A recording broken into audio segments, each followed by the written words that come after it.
Hi, this is Risa. Welcome to my Supplies and Stuff series. In this video, I'm going to show you how to transfer a background image onto fabric for both thread and ribbon embroidery.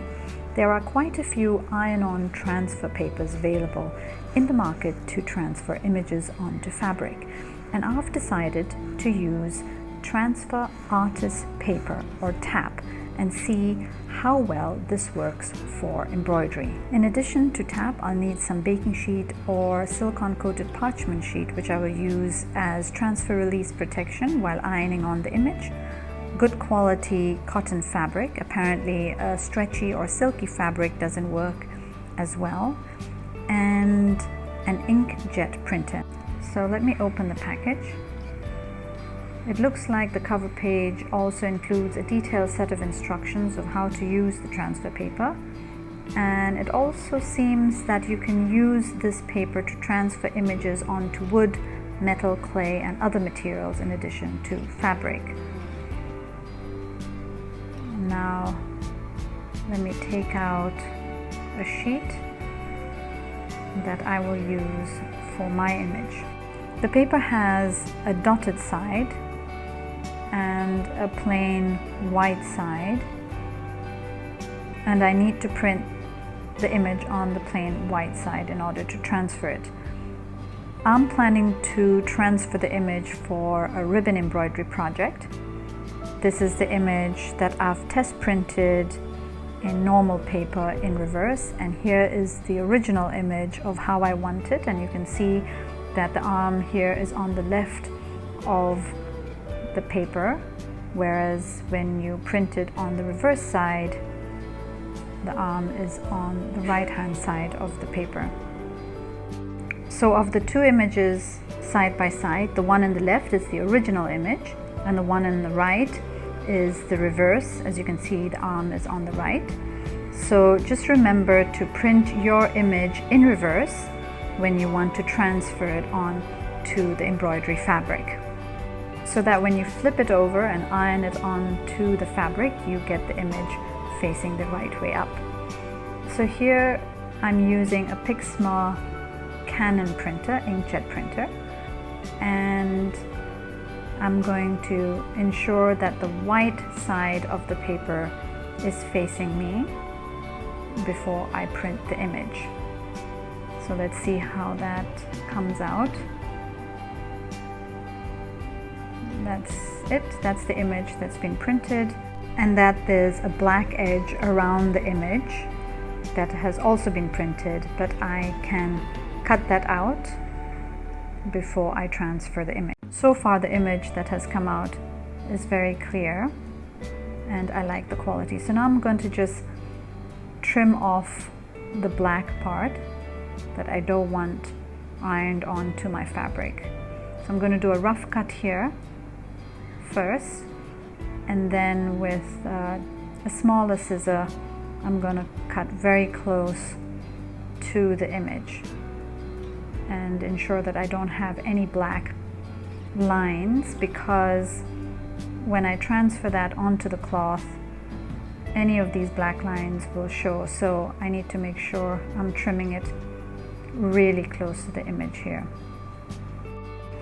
I've laid out a bed sheet on my tabletop. I decided that it's better that I use this firm surface rather than the ironing board, and I am going to iron the cotton fabric first with a hot iron. Remember to set the iron on the highest setting without any steam. So that's what I'm doing now. I'm just going to iron the cotton fabric on both sides and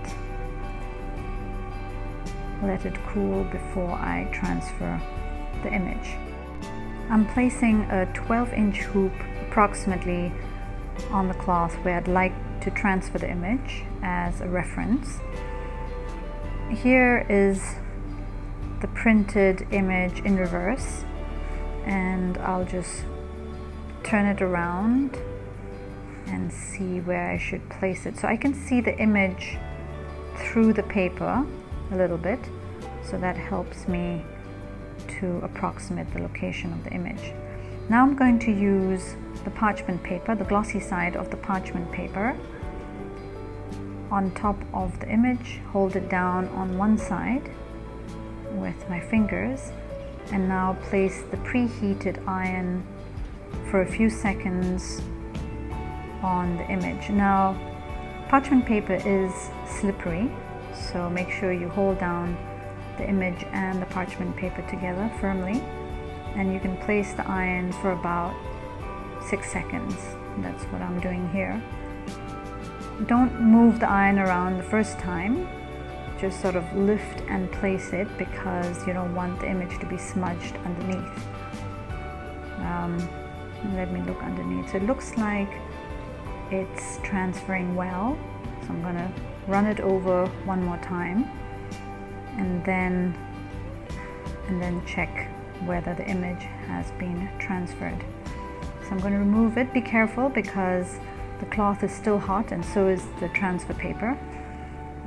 So wait until it cools a little bit, and now I'm just checking if the image has transferred by just checking around the edge of the image. So it looks like it's transferred well. So I'm going to go ahead and remove the paper backing slowly and carefully. So there we go. That looks like a good transfer of the image onto my embroidery fabric. I have mounted the fabric on my 12-inch hoop and just pulling the fabric taut, and here I have it. I have my background image ready to be embroidered. So there's sort of a smooth decal feel to the transferred image. I've started working on my ribbon embroidery and it looks like the transfer is taking well. There's no peeling of the image. If you'd like to watch this stitch along video, don't forget to click the subscribe, like and notification buttons. Thank you for watching and see you again next time. Bye bye.